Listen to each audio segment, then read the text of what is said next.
மொத்த சக்தியையும் காட்டுறானே.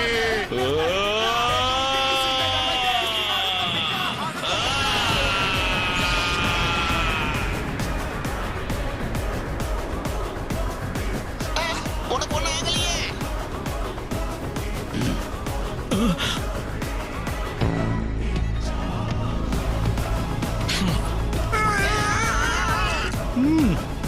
எல்லா அடியும் ஈஸியா தாங்கிக்கிட்டாரு.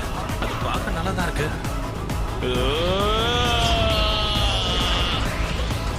என்ன இது? என்ன நடக்குது? நான் ஒண்ணுமே பண்ணலையே. உன் புத்திசாலித்தனத்தை பாராட்டுற. ஒரு சின்ன அடி கொடுத்து இந்த சண்டைய ஒரே அடியா முடிச்சு வச்சிடலான்னு தான் எனக்கு தோணுச்சு. ஆனா நீ பின்வாங்கினதால இப்ப உயிரோட இருக்க. அதனாலதான் உன் திறமைய பாராட்டுற.